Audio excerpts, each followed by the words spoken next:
Hello students, आज अपन जो topic समझ रहे हैं वो समझ रहे हैं टोटल डेटर अकाउंट कैसे बनेगा। इस चैप्टर में डेटर अकाउंट के लिए फिक्स फॉर्मेट है। डेटर हमारी एसेट है, डेबिट से बढ़ेगा क्रेडिट से कम होगा। तो कौन कौन से आइटम है, इसके लिए हम एक क्वेश्चन नंबर 14 आपकी बुक का डीके गोयल का कर रहे हैं।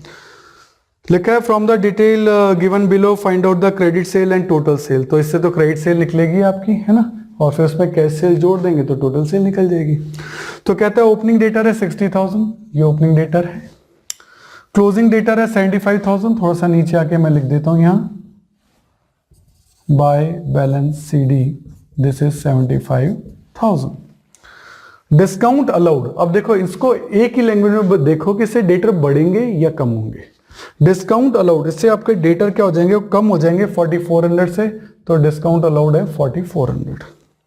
सेल्स रिटर्न, इससे भी आपके डेटर कम हो जाएंगे, सेल्स रिटर्न से 12,000। बैड डेट से भी आपके डेटर कम हो जाएंगे 5600।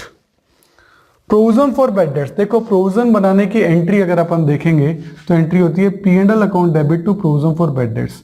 इसमें डेटर ना तो डेबिट हुआ है ना क्रेडिट हुआ है, इसलिए इस चीज का कोई फर्क नहीं पड़ेगा। BR रिसीव्ड फ्रॉम डेटर, इससे आपके डेटर कम हो जाएंगे, ये रहा। BR डिसऑनर, अब BR डिसऑनर हो गया तो जब BR मिला था तो डेटर कम हो गए थे, अब बढ़ गया तो यहाँ 2BR लिख दो। और कितने डेटर बढ़ जाएंगे, BR डिसऑनर आपका हो गया तो ये आपके बढ़ जाएंगे 4000। BR डिसऑनर की एंट्री आपको अगर याद हो जो अपन ने चैप्टर में की थी बिल्स ऑफ एक्सचेंज में, debtor account debit to BR। Discount bill dishonoured, जो डिस्काउंटेड बिल थे वो भी डिसऑनर हो गए, उससे भी आपका डेटर जो है वो बढ़ जाएगा। और आप यहां लिखेंगे, उसकी एंट्री होती थी डेटर टू बैंक, तो आप यहां लिखेंगे टू बैंक, और ये आपका हो गया 3000 रुपए, क्योंकि बैंक को तो आपको पैसा देना पड़ेगा और आप डेटर से मांगेंगे कि भाई तेरा बिल डिसऑनर हुआ है तो पैसे तू देगा। कैश सेल्स, ये तो हम जानते हैं कि कैश सेल में अगर मैं क्रेडिट सेल जोड़ूंगा तभी तो टोटल सेल निकलेगी।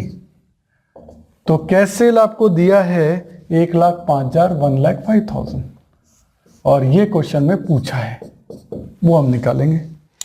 कैश रिसीव फ्रॉम डेटर 3,08,000, तो देखो 3,08,000 में इसमें लिखा है including 6,000 against a bad debt previously return of. Previously return of debtor अगर आपको कोई रिसीव हो रहा है तो उसको कहते क्या है, उसको कहते हैं बैड डेट्स रिकवर्ड। और बैड डेट्स रिकवर्ड की एंट्री क्या थी, ध्यान देना, cash account debit to bad debts recovered account. तो इसमें डेटर तो कहीं आया ही नहीं, तो इसीलिए ये 6,000 इसमें नहीं आ सकते। 3,08,000 में से 6,000 लेस कर देंगे तो ये आएगा 3,02,000, तो बाय कैश ये आ जाएगा 3,02,000, से आपके डेटर कम हो गए। चेक रिसीट फ्रॉम डेटर आपका है 32,000, तो उसके लिए आपका आएगा बाय बैंक 32,000।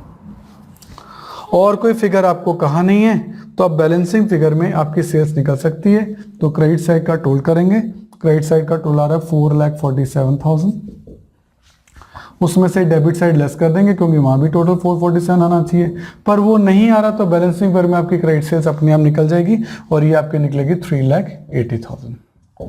अब 3,80,000 आपकी क्रेडिट सेल्स है और 1,05,000 आपकी कैश सेल है, तो आपकी टोटल सेल कितनी आ गई, 4,85,000। अब इसमें वैसे तो आपका आंसर आ गया।